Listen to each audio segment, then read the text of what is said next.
পৃষ্ঠা 57 কাজ 3 নম্বর আছে 2x - 3y - z। এটাকে সূত্রের সাহায্যে ঘন করতে হবে। সমাধান লিখে এটার ঘন লিখলাম, এই যে উপরে কিউব দিলাম, পাওয়ার দিলাম 3, এটাই ঘন। এখন এটাকে আলাদা করব, 2x কে আলাদা করলাম, 3y আর -z কে আলাদা করলাম। 3y z কে যখন আলাদা করব ব্র্যাকেট দিয়ে, ভিতরের মাইনাসটা প্লাস হয়ে যাবে। কেন হবে? কারণ এই ব্র্যাকেটের বাহিরে মাইনাস রয়েছে, এই জন্য ভিতরের চিহ্নটা পরিবর্তন হয়ে যাবে। এই জেড মাইনাস ছিল, জেডটা প্লাস হয়ে যাবে। কেন? ব্র্যাকেটের বাইরে মাইনাস রয়েছে এই জন্য। তারপর এই যা আছে কিউবই থাকবে। এখন 2x কে a এর জায়গায় কল্পনা করব, 3y প্লাস z কে b এর জায়গায় কল্পনা করব।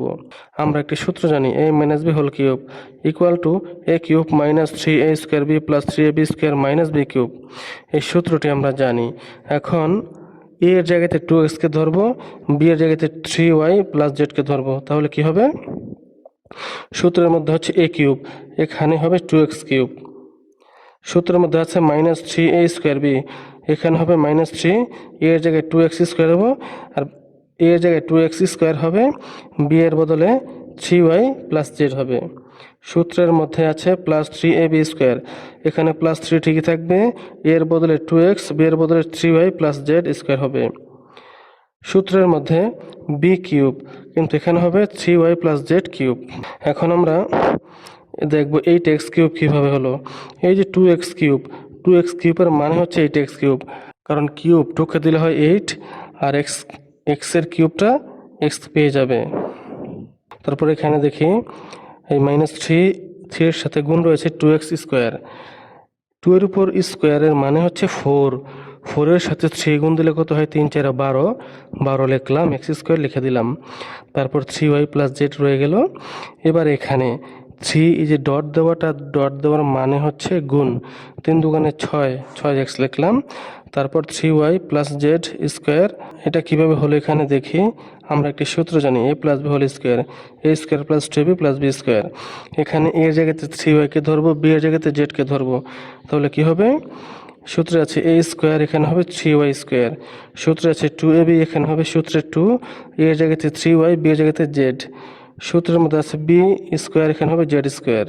3y plus z whole cube, এটার মান হচ্ছে, যেখানে আমরা একটি সূত্র জানি, a plus b whole cube, a cube plus 3a square b plus 3ab square plus b cube. এখানে সূত্রে রয়েছে a কিউব, এখানে হবে 3y কিউব। সূত্রে আছে 3a স্কোয়ার b, এখানে হবে 3 দিয়ে 3y স্কোয়ার আবার z, কারণ এর জায়গাতে 3y, b এর জায়গাতে z রয়েছে। সূত্রে রয়েছে 3ab স্কোয়ার, এখানে হবে সূত্রের 3 থাকবে, আর এর জায়গাতে 3y, b এর জায়গাতে z রয়েছে, z স্কোয়ার হবে।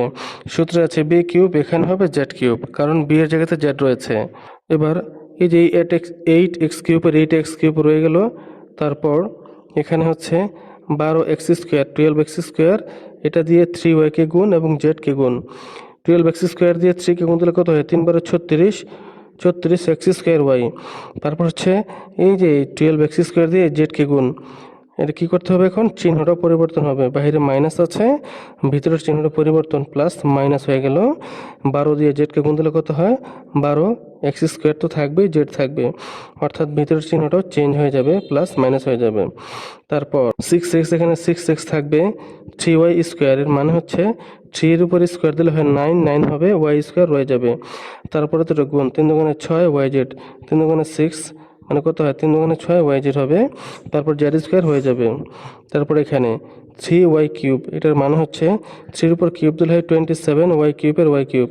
তারপর এখানে হচ্ছে এই যে 3 এবং গুণ রয়েছে 3 স্কোয়ার, 3 স্কোয়ারের মানে হচ্ছে 9, 9 দিয়ে আবার এই 3 কে গুণ দিলে হয় 3 নং 27, 27 লিখে দিলাম, y স্কোয়ার হবে, আর এই জেডটা বসে যাবে। তারপর এখানে গুণ 3 গুণ 3, 3 3 9 হবে, y হবে, z স্কোয়ার হবে, তারপর প্লাস z কিউব এখানে রয়ে যাবে। এবার দেখি 8x কিউব হবে 36x স্কোয়ার y, এটাই হয়ে যাবে, -12x স্কোয়ার z, এটাও ঠিকই থাকবে। তারপর হচ্ছে এই যে 6x দিয়ে 9y square plus 6yz plus z স্কোয়ারকে গুণ দিতে হবে, কারণ ব্র্যাকেটের বাইরে রয়েছে, গুণ অবস্থায় রয়েছে। 6x দিয়ে এটাকে গুণ দিলে কত হয়? 6 নং 54 xy স্কোয়ার। 6 নং 54 এক্স ওয়াই স্কোয়ার, তারপরে 6x দিয়ে এটাকে গুণ, 6 6 36 x y z, 6 6 36 x y z হবে। তারপর 6x দিয়ে এটাকে গুণ, 6x জেড স্কোয়ার। তারপর এখানে রয়েছে এই যে এই ব্র্যাকেটটা আছে, এই ব্র্যাকেটটা উঠিয়ে দেবো, উঠিয়ে দিয়ে কী করব, সব বসিয়ে দেবো এখানে। ব্র্যাকেট উঠানোর সময় ভিতরের সবগুলো চিহ্ন পরিবর্তন হয়ে যাবে, কারণ ব্র্যাকেটের বাম পাশে মাইনাস রয়েছে। এই জন্য কী হবে, -27y³। এই যেখানে ব্র্যাকেটের ভিতরে হচ্ছে +27y²z, কিন্তু এটা হয়ে যাবে -27y²z। তারপর এই যে +9yz², এটাও মাইনাস হয়ে যাবে। তারপর +z³ এটাও মাইনাস হয়ে যাবে। অর্থাৎ যখন ব্র্যাকেট উঠাবো, ব্র্যাকেটের বাম পাশে যদি মাইনাস থাকে, ভিতরে সবগুলো চিহ্ন পরিবর্তন হয়ে যায়। এই যে লাইনটি, এটাই হচ্ছে আমাদের 3 নম্বরের অ্যান্সার।